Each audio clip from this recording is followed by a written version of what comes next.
हाँ तो बच्चों, आज हम लोग पढ़ेंगे त्रिकोणमिति। तो त्रिकोणमिति क्या होता है सबसे पहले हम लोग जानेंगे। तो जो ट्रिग्नोमेट्री शब्द है, ये ट्रिग्नोमेट्री शब्द दो शब्दों से मिलकर के बना है, ट्रिग्नोन प्लस मेट्रॉन।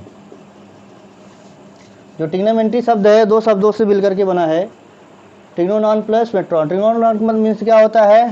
त्रिकोण। क्या होता है? त्रिकोण। और मेट्रॉन का अर्थ होता है मिति। ठीक है ना? मिति का मतलब होता है मापन। क्या होता है? मापन। तो हमारा जो त्रिकोणमिति शब्द है, इसको हम लोग हिंदी में लिख सकते हैं त्रिकोणमिति। ये त्रिकोणमिति शब्द जो है दो शब्दों से मिलकर के बना है, त्रिकोण और मिति। मिति का मतलब होता है मापन, त्रिकोण का मतलब होता है तीन कोणों वाली आकृति अर्थात त्रिभुज। त्रिकोण का अर्थ क्या होता है? तीन कोणों वाली आकृति अर्थात त्रिभुज। और मेट्रॉन का अर्थ होता है मिति। मिति मतलब मापन। तो सबसे पहले हम लोग जानेंगे कि मापन क्या होता है।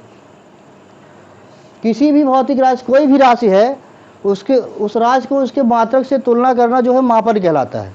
किसी भी कोई भी राशि है, उस राशि को उसके मात्रक से तुलना करना क्या कहलाता है? मापन कहलाता है। जैसे हमने 1 किलोमीटर की दूरी तय की, तो उसके जो किलोमीटर जो है मात्रक है, उस मात्रक से उसके हमने कंपेयर किया कि 1 किलोमीटर दूरी तय की कि 2 किलोमीटर दूरी तय किया, ये मापन हो गया। ठीक है ना? तो किसी भी भौतिक राशि की उसकी मात्रक से तुलना करना मापन कहलाता है। आप फिजिक्स में भी पढ़े होंगे। तो यहाँ पर हम ट्रिग्नोमेट्री पढ़ रहे हैं। तो ट्रिग्नोमेट्री क्या होता है?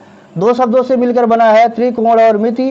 त्रिकोण का अर्थ होता है तीन कोणों वाला, अर्थात तीन कोण वाली आकृति अर्थात त्रिभुज। और मिति का अर्थ होता है मापन। तो हम लोग जानेंगे ट्रिग्नोमेट्री क्या चीज़ होता है। तो ट्रिग्नोमेट्री की परिभाषा यहाँ से हम लिखेंगे क्या कि त्रिकोणमिति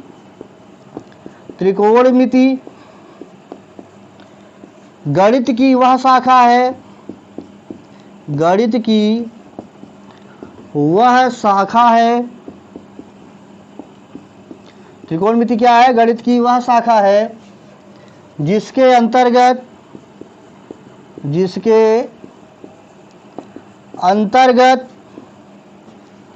त्रिभुज के कोणों एवं भुजाओं संबंधित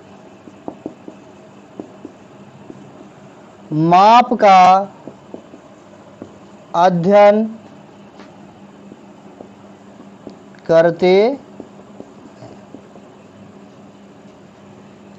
करते हैं। तो ट्रिग्नोमेट्री क्या होता है? फिर से एक बार हम लोग पढ़ेंगे। त्रिकोणमिति गणित की वह शाखा है जिसके अंतर्गत हम त्रिभुज के कोणों एवं भुजाओं संबंधित माप का अध्ययन करते हैं। किसके माप का अध्ययन करते हैं हम लोग? कोणों एवं भुजाओं से संबंधित। तो यही से आप देखिए, हमको किसका माप करना है? कोणों का माप करना है। इसलिए हम सबसे पहले आज के टॉपिक में हम लोग पढ़ेंगे कोणों का मापन। क्या पढ़ेंगे? कोणों का मापन। फिर उसके बाद हम लोग भुजाओं के बारे में भी समझेंगे कि भुजाओं के बारे में क्या अनुपात है, तो उसी कैसे पढ़ा जाएगा आगे। तो आज का जो अगला टॉपिक है हमारा, वो है कोणों का मापन।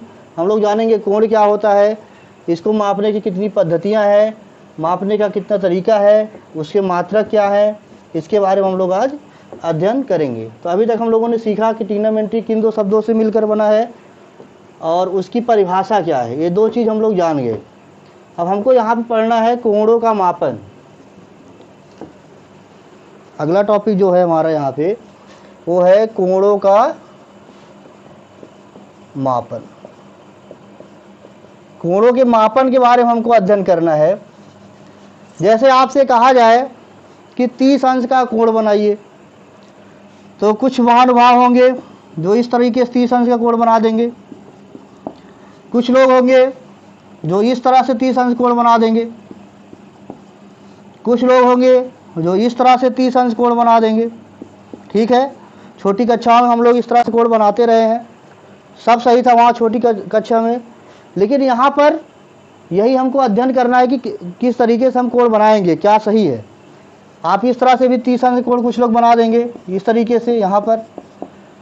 लेकिन यहाँ पर इस अगर हमने 30 अंश कोण बनाने के लिए आपको कहा तो कुछ लोगों ने इस तरह से बनाया, कुछ लोगों ने इस तरह से बनाया, कुछ लोगों ने इस तरह से बनाया, तो ऐसा सब लोग एक ही तरीके से बनाए, इसलिए इसके लिए एक सिस्टम बनाया गया है।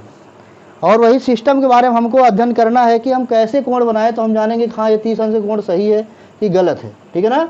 इसलिए एक सिस्टम बनाया गया जिससे सबका जो है उत्तर एक ही आए, यहाँ 30 अंश का कोण कैसे बनेगा।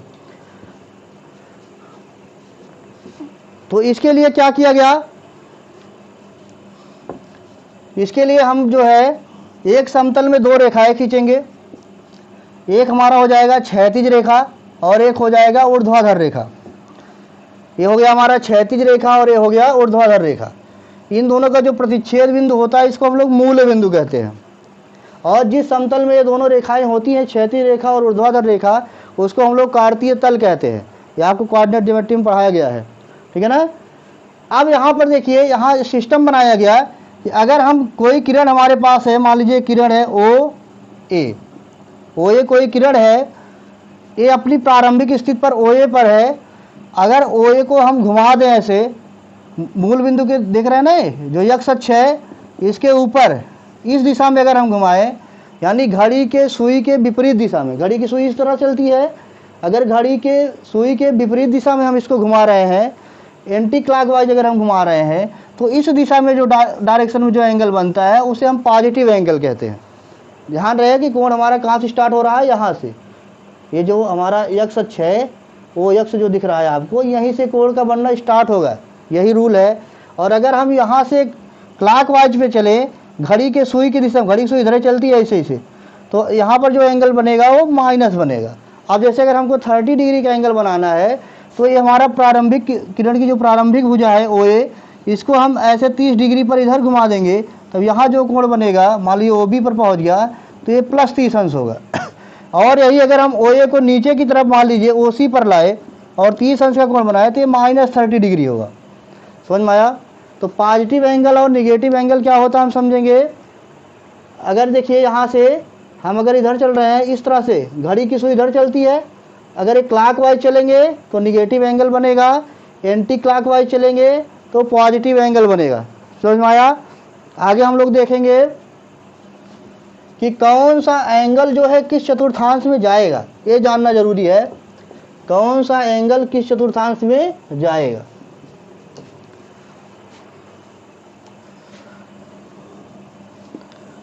जैसे देखिए, ये आपका एक्स अक्ष हो गया, वाई अक्ष हो गया, ये मूल बिंदु हो गया। जैसे आपसे पूछा जाए कि 230 अंश का कोण किस चतुर्थांश में है, 230 अंश का कोण किस चतुर्थांश में है, तो यहाँ पर हम लोग जानते हैं 0 डिग्री का एंगल बनता है, यहाँ पे 90 बनेगा, उसके बाद यहाँ पर 180 अंश कोण बनेगा, यहाँ पर 270 अंश का कोण बनेगा। कहा जाए 230 डिग्री का एंगल किस चतुर्थांश में आएगा, तो यहाँ पे प्लस है, कुछ नहीं लगा, प्लस मानेंगे। और प्लस है तो मतलब हमको किस तरफ से चलना है, एंटी क्लॉकवाइज चलना है। कितने डिग्री, 230 डिग्री। तो एंटी क्लॉकवाइज अगर हम चलेंगे तो यहाँ 90, 180, फिर 270, 180 और 270 के बीच में यही कहीं एंगल आएगा। तो ये किस चतुर्थांश में है, ये आपका पहला चतुर्थांश है, ये दूसरा चतुर्थांश है, ये आपका तीसरा चतुर्थांश है और ये आपका चौथा चतुर्थांश है, ठीक है ना। तो ये हम लोग किस चतुर्थांश से पहुंच गए, तीसरे चतुर्थांश। अगर कोई पूछे आपसे 230 डिग्री का एंगल जो है या किस चतुर्थांश में, तो हम बताएंगे 230 डिग्री का कोण जो है वो तीसरे चतुर्थांश में। लेकिन अगर यही पूछ लिया जाए कि माइनस 230 अंश किस चतुर्थांश में है, माइनस 230 अंश का कोण किस चतुर्थांश में है, तो हम लोग क्लॉकवाइज चलेंगे। यानी यहाँ आपका 90, 180, 270, 180 और 270 के बीच में यही कहीं अपना पड़ेगा ये एंगल। तो ये किस चतुर्थांश पहुँच जाएगा, दूसरे चतुर्थांश में पहुँच जाएगा। समझ में आ रहा है।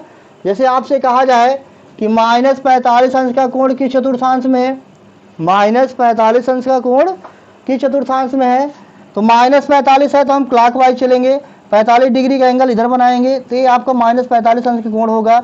ये किस चतुर्थांश में है, चौथे चतुर्थांश में है, ठीक है ना।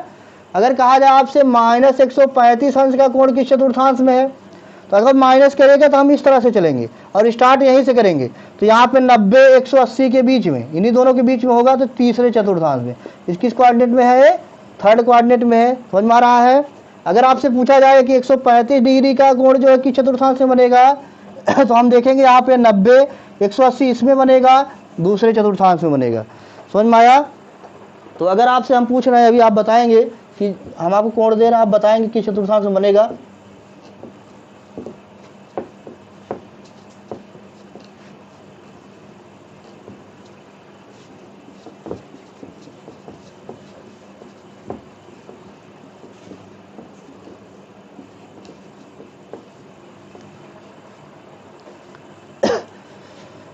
चलिए आप बताएंगे -160 अंश। -160 अंश का कोण किस चतुर्थांश में बनेगा? चलिए हम लोग बना लेते हैं एक बार। ये आपका पहला चतुर्थांश है, ये दूसरा है, ये तीसरा है, ये चौथा चतुर्थांश है। हम लोग जानते हैं कोण का बनना यहीं से स्टार्ट होगा। अगर प्लस होगा तो हम इस डायरेक्शन में चलेंगे एंटी क्लॉकवाइज, अगर माइनस होगा तो क्लॉकवाइज चलेंगे। तो -160 डिग्री कोण किस चतुर्थांश में बनेगा बताइए? थर्ड में। आप बता रहे हैं थर्ड में बनेगा। चलो चेक करते हैं सही है कि गलत है। तो हम लोग जान रहे हैं कि -90 इधर आएगा, 180 इधर आएगा, तो 180 और 90 के बीच में है, तो बहुत सही, एकदम सही आंसर है। किस चतुर्थांश में पड़ेगा? तीसरे चतुर्थांश में बनेगा। चलिए ये बात आपको समझ में आ गई। आगे हम लोग अध्ययन करेंगे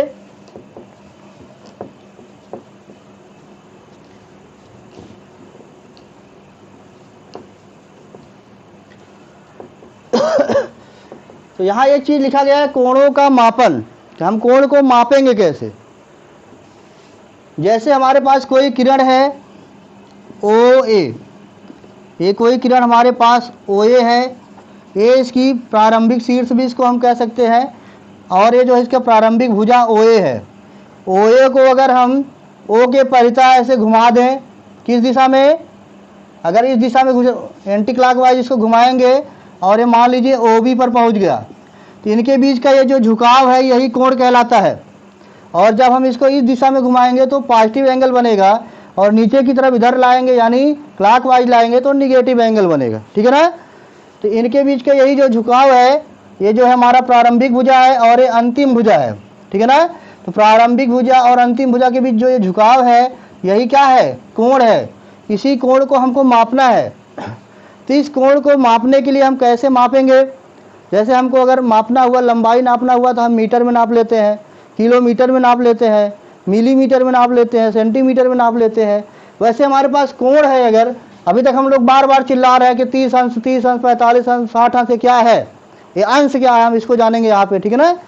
30 अंश, 45 अंश, 60 अंश क्या है? इसी के बारे में हमको यहाँ पे अध्ययन करना है। तो इस कोण को मापने के लिए 3 पद्धतियाँ बनाई गई हैं। इन कोण को मापने के लिए कितनी पद्धतियाँ बनाई गई हैं? 3 पद्धतियाँ बनाई गई हैं।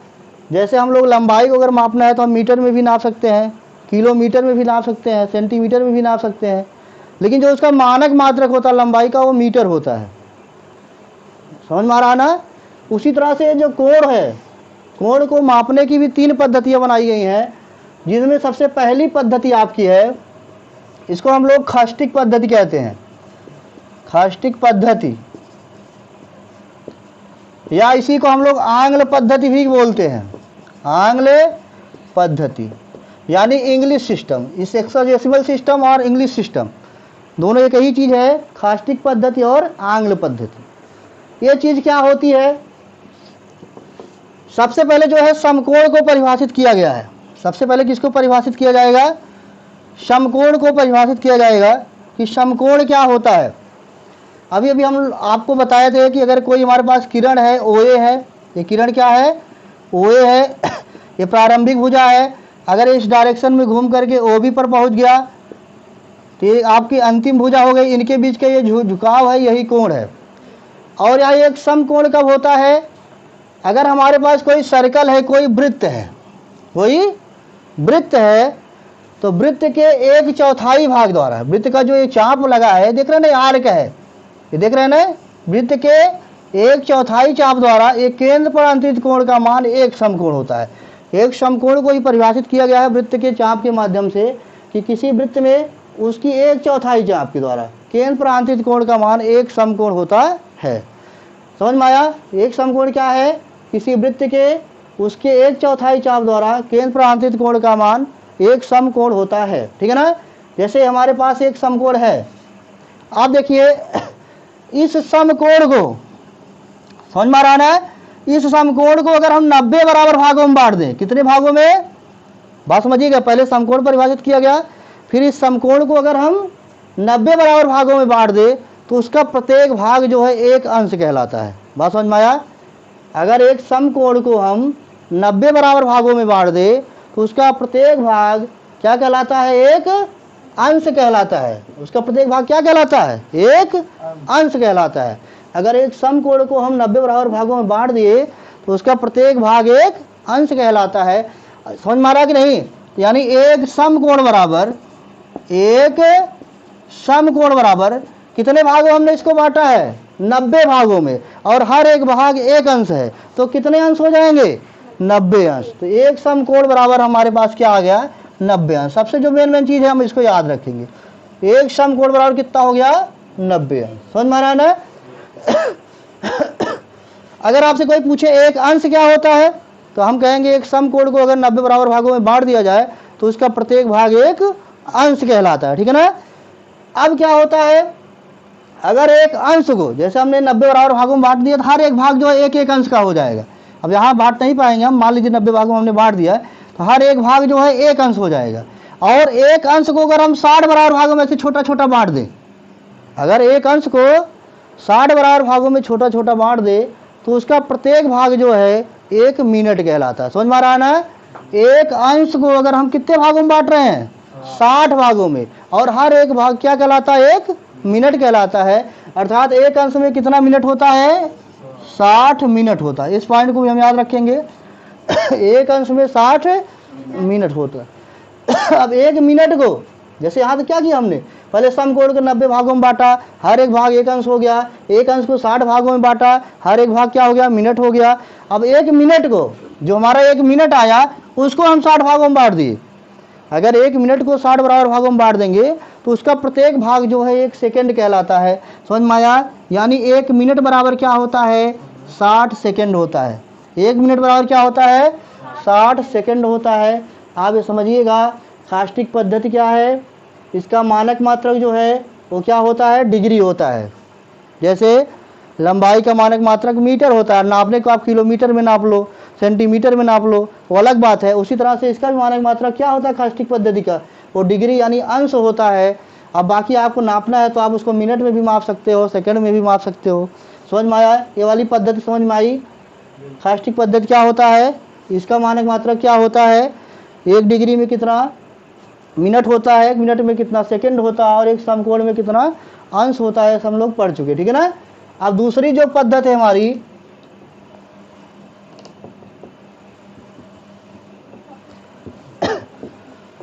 पहली पद्धति हो गई। दूसरी पद्धति जो हमारा है इसको हम लोग सात्विक पद्धति कहते हैं, या इसी को हम लोग फ्रांसीसी पद्धति भी कहते हैं, फ्रेंच सिस्टम, फ्रांसीसी पद्धति। इसको हमको अच्छे से समझना है। फ्रांसीसी पद्धति क्या होता है, बहुत ध्यान से समझेंगे, कुछ करना नहीं है इसमें। फ्रेंच सिस्टम जो होता है फ्रांसीसी पद्धति, जैसे इसके पहले हम लोगों ने क्या किया था, हमारे पास एक समकोण था, एक हमारे पास एक समकोण है, इसको अगर हम लोगों ने 90 भागों में बांटा था तो हर एक भाग क्या कहलाता था, बताओ, एक अंश कहलाता था। बहुत बढ़िया। ऐसे अगर एक समकोण को हम 100 बराबर भागों में बांट दें, कितने भागों में, एक समकोण है उसको 90 नहीं, हम 100 भागों में बांट दिए। अगर एक समकोण को हम क्या कर दें, ऐसे ऐसे 100 बराबर भागों में बांट दें, कितने बराबर भागों में, तो उसका प्रत्येक भाग जो है क्या कहलाता है, ग्रेड कहलाता है। क्या कहलाता है, ग्रेड कहलाता है। अर्थात इस पद्धति का जो मानक मात्रक होता है वह ग्रेड होता है। क्या होता है, समझ में आया। सात्विक पद्धति का मानक मात्रक क्या होता है, ग्रेड होता है। एक ग्रेड क्या होता है, अगर हम एक समकोण को 100 बराबर भागों में बांट दें तो उसका प्रत्येक भाग एक ग्रेड कहलाता है। समझ में आया। तो एक समकोण में कितना ग्रेड होगा, एक समकोण में कितना ग्रेड, 100 के ऊपर ऐसे जी लिख दो, ये ग्रेड हो गया। समझ में आया। एक समकोण में कितना ग्रेड, 100 ग्रेड। समझ में आया, क्योंकि हमने 100 बराबर भागों में इसको बांटा है। अब क्या करेंगे, अगर एक ग्रेड को, मान लो एक ग्रेड है, इसको भी 100 बराबर भागों में बांट दो। अगर एक ग्रेड को हम 100 बराबर भाग में बांट दे तो उसका प्रत्येक भाग जो है एक कला कहलाता है। क्या कहलाता है? एक कला कहलाता है। समझ में आया? यानी एक ग्रेड को अगर हम 100 बराबर भागों में बांट रहे हैं तो एक ग्रेड बराबर होता है 100 कला। क्या होता है? 100 कला। या इसी को हम 100 अंश भी कह सकते हैं। 100 अंश नहीं कहेंगे, मिनट कहेंगे। क्या कहेंगे? 100 मिनट कहेंगे। समझ में आया? 100 कला कहो या 100 मिनट कहो। अब एक कला को, अगर एक कला को 100 भागों में बांट दे, एक कला को अगर हम 100 बराबर भागों में बांट दे तो उसका प्रत्येक भाग, अगर एक कला को हम 100 बराबर भागों में बांट दें तो उसका प्रत्येक भाग क्या कहलाता है? एक बी कला कहलाता है। क्या कहलाता है? यानी एक कला बराबर क्या होता है? 100 वी कला होता है। या इसी को हम 100 सेकंड भी कहते हैं। ठीक है ना?